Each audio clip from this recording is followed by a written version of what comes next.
Pengenalan, yogurt ialah produk tenusu yang dihasilkan melalui proses penapaian susu oleh bakteria baik. Ia merupakan contoh produk makanan berasaskan mikrob yang sangat popular dan bernilai nutrisi tinggi. Proses penghasilan melibatkan penggunaan mikroorganisma spesifik, diikuti oleh beberapa langkah pemprosesan yang dikenali sebagai proses hiliran, termasuk pemanasan, penyejukan, fermentasi, dan pembungkusan. Seterusnya, saya akan memperkenalkan mikroorganisma dalam penghasilan yogurt. Yang pertama adalah Lactobacillus delbrueckii, yang kedua Streptococcus thermoplast, yang mana kedua-dua bakteria ini bekerja secara sinergi dalam proses penapaian susu untuk menghasilkan yogurt.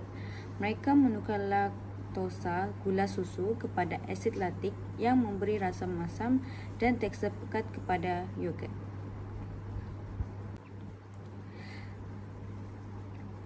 Berikut adalah aliran proses penghasilan yogurt. Yang pertama, piawaian susu, kedua, pempesturan, ketiga, penghogenan, keempat, penyejukan awal, kelima, inokulasasi, iaitu penambahan kutu bakteria, keenam, penapaian, ketujuh, penyejukan selepas penapaian, ke-8, pembungkusan, dan yang terakhir ialah penyimpanan dan pengedaran. Oke, seterusnya saya akan membentangkan tentang rawatan haba dan juga tekstur dalam yogurt. Yang pertama adalah rawatan haba. Rawatan haba merujuk kepada proses pemanasan susu sebelum inokulasi ataupun penambahan kultur bakteria dalam pembuatan yogurt. Terdapat 3 tujuan utama dalam rawatan haba.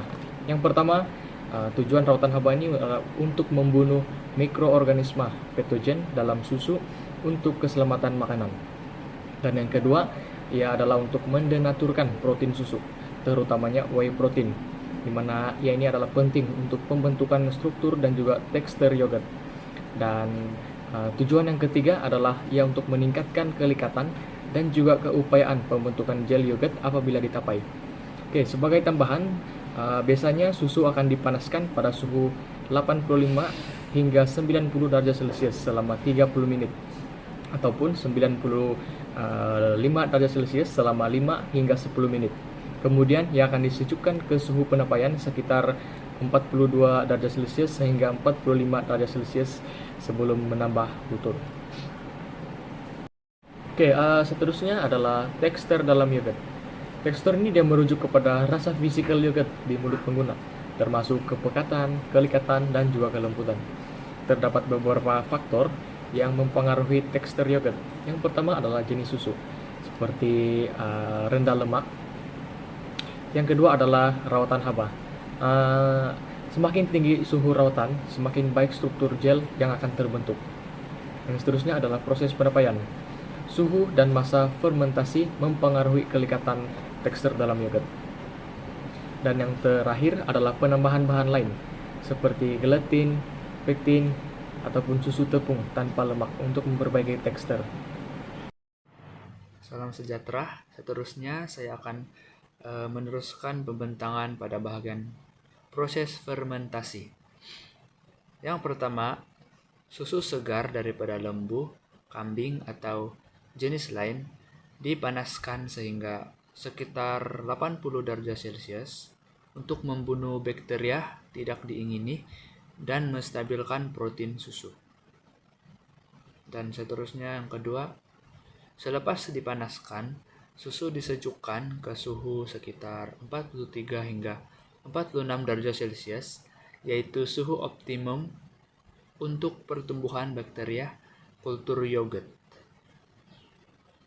Dan ketiga, kultur permulaan yang mengandungi bakteria hidup seperti Streptococcus thermophilus dan Lactobacillus bulgarisus ditambah ke dalam susu yang telah disejukkan.